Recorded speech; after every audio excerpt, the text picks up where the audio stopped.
All right, the Reds, it's the Spion Kop, it's Pete Bolster, and it's Christos Nicolau with me. Well, it's the talk of the town, isn't it? The talk of the week, that standards have slipped at Liverpool, and that couldn't be even more apparent than at Old Trafford on Sunday.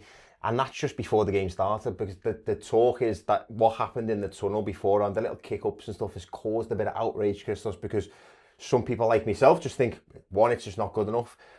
But others are counter-arguing it, saying, no, well, what does it matter? They are footballers, they're just kicking a ball. It's just like what they do on the football pitch.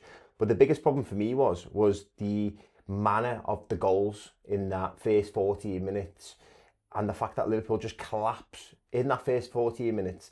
And what they did in the tunnel was symbolic of where they are right now. This is a team that when they fold, they fold. It's not often we come back after going a goal down. And the manner, I'm going to repeat again, the manner of the way that first 14, 15 minutes goes. Yeah. Apart from what happened in the tunnel with the players playing one bounce, which is, to me, absolutely ridiculous. Just for the optics of what the fan is seeing when you're representing Liverpool, you're supposed to be serious, you're supposed to give confidence, but don't mess about in the tunnel. Apart from that, there was players hugging each other. So Liverpool players hugging Man United players before the game. The biggest game in English football. You can't be doing that. Then, as you said, we could see them ridiculous goals, no effort, no determination, defending is woeful. And then at the end of the game, you've got players like, I think it was Cody Gakpo, going over and asking Casemiro for a shirt. Yeah. Now, that's just ridiculous, Peter. Absolutely ridiculous. Well, I actually didn't know that, because we done a show immediately afterwards, didn't we? So you informed me that just before this one, which to me is diabolical. If you go back, and you've just touched upon there that in the tunnel, like years ago, people were very serious. You had Steven Gerrard captain, Gary Neville captain, and it was like, there was no messing about, there was no talking, there was a staring glare at times, and that's as much as you got. Even if you listen to podcasts with all the ex-England players now, and rightly or wrongly, the English camp was broken. If you read Steven Gerrard's book, Carragher's book, whoever, that the English camp was broken, that Man United had a click, Arsenal had a click, Liverpool had a click, and the idea of going to win something with England was very difficult, because you were going to win it with a bunch of players that you hated each week. That change in a tunnel now that you're talking about there, of players all greeting each other like the best mates, and then asking to swap shirts, and the biggest game in English football, the biggest hatred arguably, is Liverpool Man United. For all that to be so apparent, and it doesn't help, like you just said, then it is the optics. So you've got to know your place, haven't you? That it doesn't look good at all, and then you're still maintaining that type of attitude. For me, it's nowhere near good enough. No, and it's when you think about it, I compare it to boxing in a way. When you think about big fights of boxers, usually there's a bit of venom going into the fight, especially during the weigh-in, and they're staring each other down. You don't usually get them hugging each other and saying, oh, I really appreciate it, I give you my respect. They're usually insulting each other, and that's where you get the biggest and best fights. When it's over, then they can give their respects. But in football terms, if you are going to ask for a shirt, if you are going to ask for a hug, or whatever you're going to do, don't do it in front of the fans, don't do it in front of the cameras. I totally agree. There's a thing there where I told you about this story a few days ago, didn't I? So in the 1984 European Cup final, obviously I'm too young to be watching that, but I always remember my dad telling me the story that there was the Liverpool players in the tunnel, and it was going to be their 4th European Cup, and they were so used to dominating Europe and so confident, in a sense, that they were playing Roma in their own backyard. And that was one of the only times, I think Chelsea have done it recently in 2012, but at the time, that was the only time a club went somewhere and played the team that were hosting it in their own backyard and won the European Cup. And the Roma players said afterwards that the Liverpool players were singing in the tunnel, that it actually unnerved them, which can come across then as a really, really good thing. The Liverpool players were singing, I don't know what it is, but I love it, or I like it, or something like that. I think it was Christia. That type of story, then, is there anything really different from that to what the players were then doing at Old Trafford. And the one thing that sticks out to me is that team were in the European Cup final, and this team were on course to losing the 19th game of the season. Yeah, you hit the nail on the head there, Peter. I think that's what the difference is. You've got a team that was dominating European football, potentially English football, one of the greatest Liverpool teams. When you are at that level, when you are at that point in your footballing career, then you can instill a bit more confidence, you can be a bit more relaxed because the belief is there. Comparing to this Liverpool team, you had, till that point, 18 losses till that point. You were knocked out of the Champions League, knocked out of the 2 cups. League position was dreadful comparing to you being the champions beforehand. And not only, you had fans questioning your desire, questioning your running stats, questioning everything about the performances, the not putting tackles in, just little things, the shirt swapping, Ekitike against Manchester City doing that, and then Cherky famously trying to put it on, and his own fans having a go at him. So there's a massive difference because of the performance and the level of the two teams. A few weeks ago, we played PSG away, and what I thought was, at the time, was watching a video that was on Twitter, and it was the Liverpool players doing this on the windows, and I still don't know what it is, because I find myself not watching it all the way through, because I'm just like, what is this nonsense? I actually thought it was some AI madness, and it transpires that, again, they were clowning about in Paris. Now, I sound like a real miserable ass, don't I? That, like, don't be messing about, don't be having a laugh and all of this. But I just think you're playing PSG away, you're playing Manchester City away in the quarterfinals. You just touched upon with the swapping the shirts with Cherky. You're playing Man United away, and I know there wasn't a lot riding on it because we should qualify for the Champions League. It looks like it's in the bag just because of the teams around us. But already losing 18 games this season and going into these games, and they were live, by the way. They were 2 quarterfinals. I just don't think it's anywhere near good enough. I think if you have the mentality of someone who's dead serious, and everyone was dead serious, well, maybe that's not the right mentality. Maybe that's too much. But the makeup of this Liverpool side is what concerns me, because someone like Jeremy Frimpong, for example, looks like a fantastic character. But there seems to be too many fantastic characters in this team where they're all just having a laugh and they're not realising that they're playing for a proper football club. Yeah, of course. And then if you think about our previous team, you had the characters, but the characters that were leaders, the characters that would have no nonsense. And even the manager wouldn't have any nonsense in terms of, you had Henderson setting the standards, you had James Milner, Fabinho, Robertson, who are losing now, and I think that's going to be a massive pivotal point in Liverpool's journey. Different types of players like that, and any player that would come in would sort of feed off that, and they would take them characteristics and sort of adapt to the Liverpool way.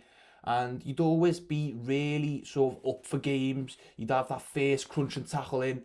There's nothing of that, and there's nothing like that anymore. And because of the results, because of the performance, and because of the body language is a massive thing for me. The way they're sort of moaning around the pitch, and the sort of the pressing, but they're not really pressing. The defending's not convincing. Sort of a combination of all of that, brought with the hugging other players and swapping shirts. It's just a combination waiting for disaster. Is this players? Is this the recruitment policy? Is this the manager and the lack of leadership? Can you put it on the manager, because you do need players that lead as well? Is it the lack of experience in the coaching staff? What you put it down to? I think it's a mixture of the new types of player we've brought in, the types of signings we've started to make. So thinking back to the signings we used to make, would be some players that would die to play for Liverpool. Not necessarily the best players in the world, but great characters, hard workers, workhorses. Now, we've shifted from that, going now to a different type of model where we're trying to sign all these superstars and these sort of, I always go back to saying the FIFA players, the ones with the greatest stats, with the sprinting stats, with this, with that. And on paper, they're great, but in reality, they don't cover the ground, they don't put the tackles in, and they don't care, or they don't seem to care as much as the players that we used to have. Do you think the data misses the idea that actually you need to have a proper character? So, for example, I remember when I was younger, Gerard Houllier was in his recruitment policy, he said that you used to always know and sit down with the player and have a good conversation and know where they're at. Jurgen Klopp was similar. I don't know what the wording was of Jurgen Klopp, but he wanted to know the character. They wanted to know all about what the player was like. It's like a no knobhead policy, wasn't it? Yeah, no knobhead policy. And listen, I'm not saying any of these are knobheads just yet, but I'm just saying that, like, so for example, it made me think of Jeremy Frimpong again, that he might have been the best one on paper, like you've just said, statistically, and maybe what Liverpool wanted to do. But when you've got that type of character, which would be really, really refreshing if you put him in a Jurgen Klopp team. So it's not like I'm hanging him out to dry, but there seems to be a misbalance in this team right now. Dominic Szoboszlai, for me, is a real enigma, because I worry that he's not the person everyone thinks he is. And when I watch him, he reminds me of a kid that puts everything in. He runs round, he throws the tackle in, he scores the goal, but he's one of them where he's like, he gets home and his mum says to him, what score was it today? And he's like, I got beat. We got beat 11-3, but I scored the hat-trick. He's only concerned about him and what he's done. And if he scored the hat-trick, but they've got beaten 11-3, he's like, I'm not bothered. Do you know what I mean? And he was involved with those players the other day, messing about in the tunnel beforehand. And I just think you can't be fully focused on the job ahead. But even the fact that, like, sometimes and this is another angle that you can look at on the flip side, is that if Liverpool have lost so many games this season, and we're not confident going into it, we're a bit like, oh, should we watch this behind the couch? Because you know what I mean? And you're thinking, this is going to be a terrible game, and we're all right after 40 minutes of what transpires. Why are they so calm? Yeah. Why are they so bullish and confident? Or is it just simply because they don't give a shit? Well, I think back to, I'm going to make it dead simple for you. When I go and play five-a-sides, if we lose, I'm fuming. Absolutely fuming. The last thing I want to do is go and hug the opposition. If anything, there's venom in there and I'm going home. It's in my head for the rest of the night and possibly for the whole week. It ruins my week. So if we take it to the biggest level, where these professionals and they take pride on their performances, if you had this terrible season, never mind smiling, never mind having a laugh, I wouldn't even be looking at anyone. I'd be embarrassed of my performance and my team performance. Regardless if you're putting the shift in, it's a team sport and your team is not performing. So therefore, they need to come back together, bring it back to basics, stay humble, firstly, and then get the results. Once you get the results, and then the fans are back on board, the manager's back on board, everything starts ticking, then you can show us your character, then you can show us having a laugh. But at the moment, it's just not the time. No, I agree, but I think even if you're winning though, I think you can't be messing out too much. If you look at the Arsenal side, who have done very well, now haven't they? They're on course to win the Premier League, they're in the Champions League final. But for many, many years, they've been a laughingstock of English football with taking the pictures. It was Odegaard, wasn't it? It's such a meme now. They're growing up together, that's fair enough, but I don't want to watch Liverpool grow up together. I want to watch Liverpool have the standards and know what the demands are of this football club straight away. Mohamed Salah, which everyone's looking at now, he's come out in a recent interview, and Andy Robertson as well has alluded to the fact that the standards might not be high enough. And Mohamed Salah has come out and he said that, and he was quite a bit of a desperate plea, wasn't it, that it has to happen. These standards need to be continued, that someone needs to come to training first, someone needs to stay behind, someone needs to carry this torch. Otherwise, everything what he's done basically is all for nothing. Now, some people can put two and two together and come up with the wrong number. I've said that many, many times. But come on, you wouldn't be saying that type of thing if there was 3 or 4 players turning up to training an hour before or whatever. That doesn't happen. You wouldn't be saying these things unless he's a complete egomaniac, which we all know he isn't. He's very humble in what he's done. So it's the standards are just not right, are they? No, and I think about one of the things about Salah that really saddens me about this season is the way that he has been scapegoated in a way this season. And I think about a lot of players who potentially didn't deserve their starting position, but because maybe of squad depth and maybe the lack of options that the managers had, they've been able to keep their position.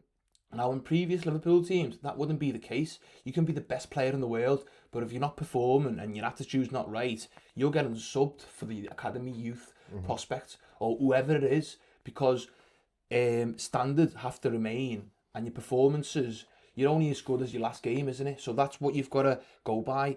If everyone is so confident about the position and, oh yeah, I'm the centre midfielder, I'm starting next week. If they know for a fact they're starting every week, that's not good for me.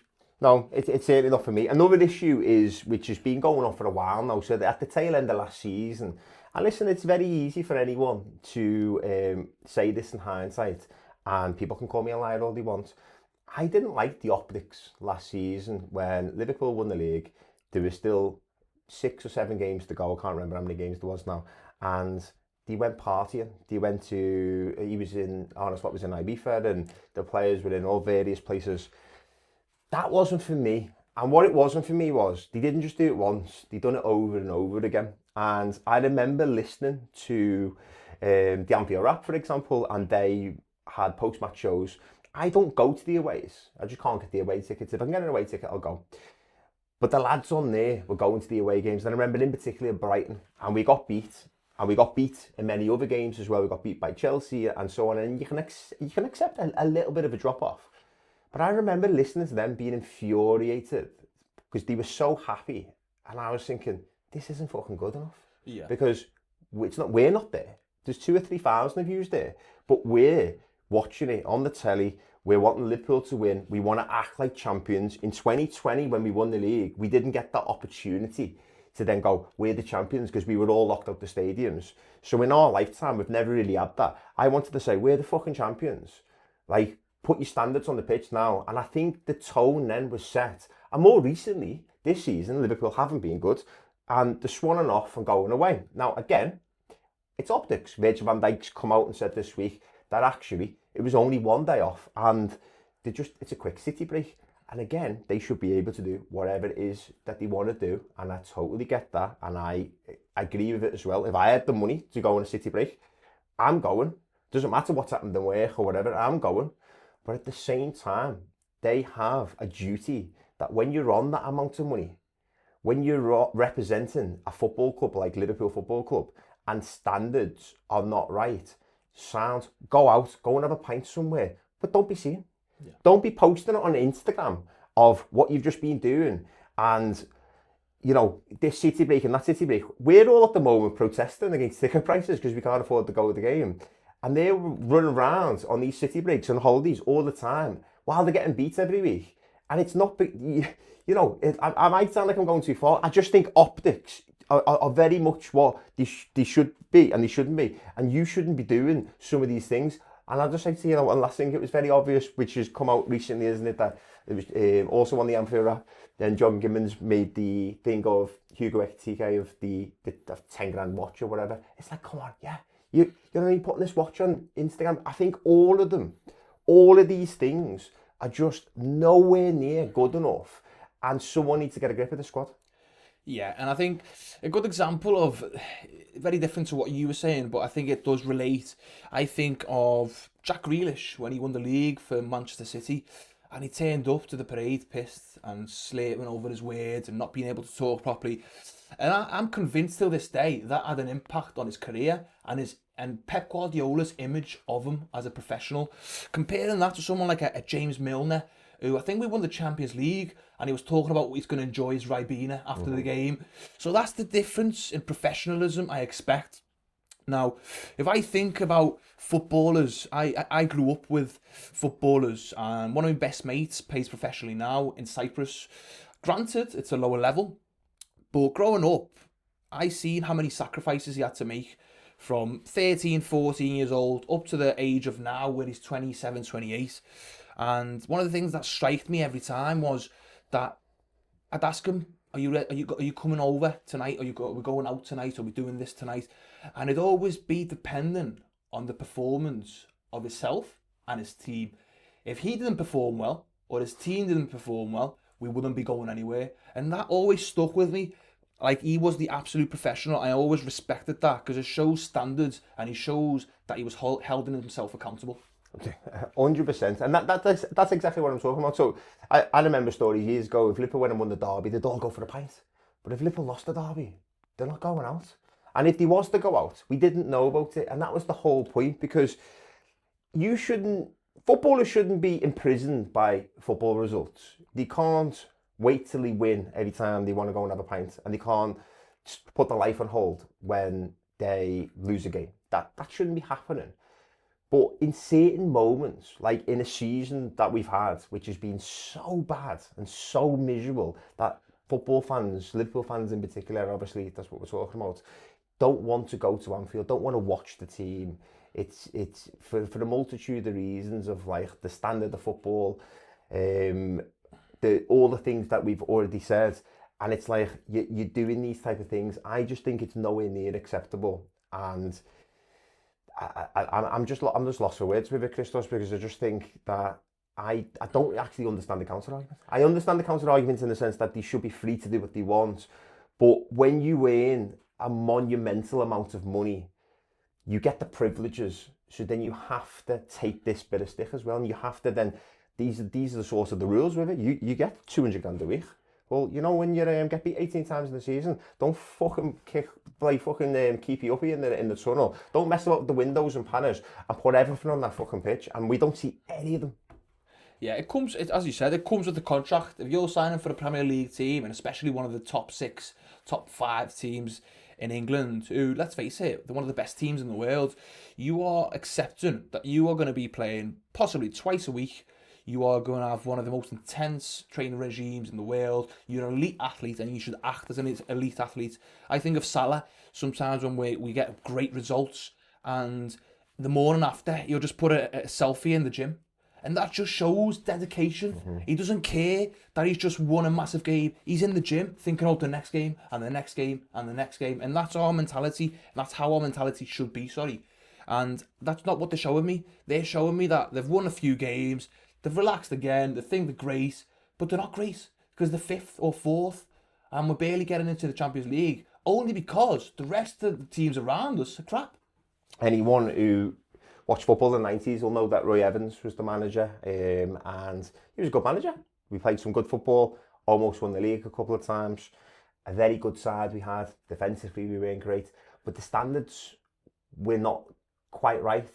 And some of the ex-players argued that, but some of the other stories that come out where Roy Evans just didn't quite have the magnitude and the stature or maybe even the discipline in him to make sure that some of the things that were going on at the time, and I won't go too much into that, but we are talking about Arne Slot, and I asked you the question before, is he part of this? Is he part of the problem? I think the recruitment of the players and the type of personalities has to be that. Of course it does. But I just wonder where they're getting the leadership from, because there was something that you were saying then, and it made me think of Mohamed Sakho, when he was joking around one too many times, and Jurgen Klopp was just like, see ya, get out, like, you're gone. And I know there was a bit more than that. There was a failed drug test, then he was taking something else and whatever, and he was late to training. But there was one particular moment, and I remember it being on LFC TV in the pre-season tour to America, I think it was, and he come behind him. I messed up with Jurgen Klopp, and that was the last time you see in Sakho. He was on his bike, and I just think Slot doesn't do things like that, and sort of maybe accepts too much. Yeah, I think it's similar to a lot of people say your dog is the image of their owner, and I think it applies to football. Your football team is the image of the coach. The way they play is the image of how they train. So the intensity they are given in the training is possibly matching the intensity we're seeing on the pitch. The attitude that they're putting in the training ground is potentially matching what we're seeing on the pitch. Now, I'm not saying Arne Slot is telling them to go and do one bounce. I'm not saying Arne Slot is telling them not to switch shit, but he should be challenging that. He should be coming out and saying... But they're going to do these things. And they, like, sometimes a group of players or a group of staff or whatever it is in any walk of life know that they shouldn't do something. So, and they shouldn't be doing something because there's fucking cameras everywhere. Do you know what I mean? Like, these are not normal people. So when we're talking about whether they should go on a city break or they shouldn't do this or they shouldn't do that, they're not normal people because they don't get normal wages. If they got my wage, then Sam go and do whatever he wants, but you wouldn't get far because... unless you got a dodgy Ryanair flight and it's in the sale. So that's what I'm saying. These can't be they can't be the same as everyone else. They just can't. No, and I think it's sad that we've come to this point and we're talking about these things. And if we flip it on its head, if we were top of the league now and everyone was happy, no one would even be looking at these things. But the reality is, we're not top of the league, we're not performing, the fans are not happy, the manager's not convincing, and nothing's really looking right. The ownership is increasing prices. So there's a massive reaction from the fan base here. And potentially, it's just another thing to fuel anger for us, something else that we can look at and say, that's not right, that's not right, that's not right. Well, final question then, Chris. I'm going to throw one more at you, and the reason why is because you just said if we were top of the league, and that's what everyone is saying, isn't it? That's the counter argument. My argument is you can't be top of the league when you act like this. No, absolutely not. You can't. If you want to be champion, you've got to act like a champion. You've got to train like a champion. I've never seen anyone who's top of the league and win league championships with a squad that mess about so much, and I've got the optics so bad and swapping shirts of it. I've never seen it. Yeah, no, it doesn't look good, and it doesn't translate into wins. If it translated into wins, I'd tell them to give more shirts out. I'd tell them to play more one bouncers before the thing, but it's not. Kylian Mbappe is having a bit of a hard time at Real Madrid at the moment, and he's another superstar and all about himself. And Real Madrid have epically failed this season, and a lot of that is attributed to him because of the way he is and the way he's conducted himself, the way he conducted himself with Xabi Alonso, and now he's undermined Arbeloa at various points as well. Thinks he's above his station, and that's the type of thing. Maybe there's no Liverpool player that's that bad, but collectively, that's the things I'm talking about. Yeah, he's potentially the best of his generation, isn't he? But his attitude has let him down again and again. Paris Saint-Germain, he basically was the owner, wasn't he? He was pulling strings and trying to make decisions for the owner, and I think that's one of the reasons eventually they let him go, because it just wasn't working. It was just too much, and it created too much toxicity in the fan base. And at the end of the day, no player is bigger than the club. And especially that applies to Liverpool Football Club. No player is bigger than the club, and they think they are bigger than the club, and they're selling themselves, and they're just having a hunky-dory time. That's not going to work, and that's not going to make the Liverpool fans fall in love with them. We want passion, we want crunch and tackles, we want results, and we want them to show us what a Scouser represents. We'll end it on that one, and that's brilliant. And the reason why is because they don't understand what a Scouser represents, and maybe it's because none of them live in the area. Maybe that's because none of them have got any understanding of what it is to be a Scouser whatsoever. Maybe they don't understand who they're playing for. I don't know. Maybe they're all playing for themselves. Maybe it's the next generation where they're very much for themselves. But we'll leave it there because I think that's enough. Let us know what you think, because maybe I've gone a bit too far. I've been told I have gone too far on this one by quite a few people, but I don't agree with them. Subscribe if you're watching. If you've reached it this far, because we need more subscribers, and let us know in the comments. It has been Christos Nicolau, and has been Pete Bolster, has been the Spion Kop. We'll see you soon.